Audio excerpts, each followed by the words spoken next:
முருகன் பக்தர்கள் அனைவருக்கும் அன்பு வணக்கங்கள். ஏன் அன்பு குழந்தையே, நீ போதுமான அளவு வாழ்க்கையில் காத்திருந்து விட்டாய்.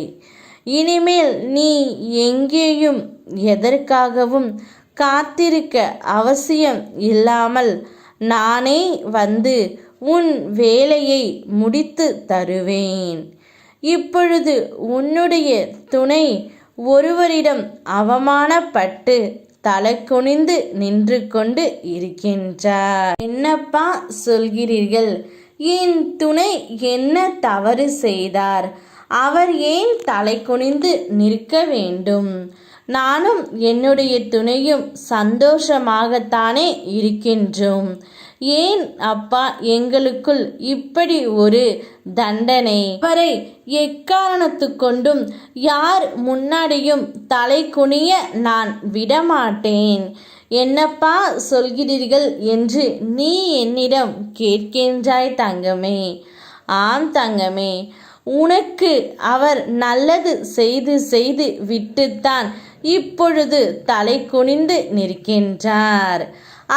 அவருடைய அம்மாவிடம் உன்னை பற்றி பேசி உனக்கு உறுதுணையாக நின்றபோது அவர்கள் ஏதோ பேசி விட்டதால் தலை குனிந்து நின்று விட்டார் தங்கமே.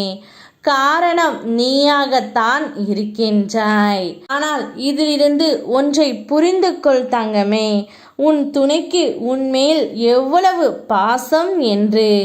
அவர்கள் உன்னை பற்றி ஒரு அவதூறாக பேசிய போது அவருடைய முகம் சுட்டெரிக்கும் சூரியனைப் போல மாறிவிட்டது. இருந்தாலும் அந்த இடத்தில் பேச முடியாத சூழ்நிலையால் தலை குனிந்து விட்டார். அதனால்தான் நீ இப்பொழுது நான் சொல்லும்படி நடந்து கொள். உன் துணையிடம் அன்பாக இரு.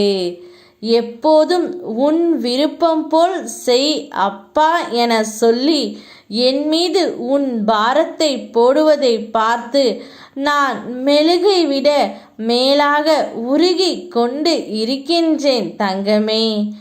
என் கண்களிலிருந்து ஆராய் பெருகும் சூடான நீரினால் உன் கர்ம வினைகளை கழுவிக்கொண்டு இருக்கின்றேன். நான் இருக்க கவலை ஏன்? விரைவில் உன் கவலையை தீர்ப்பேன். என்னை நம்பு.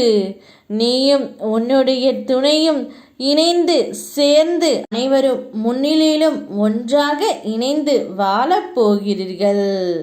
யாமிருக்க பயமேன். ஓம் முருகா.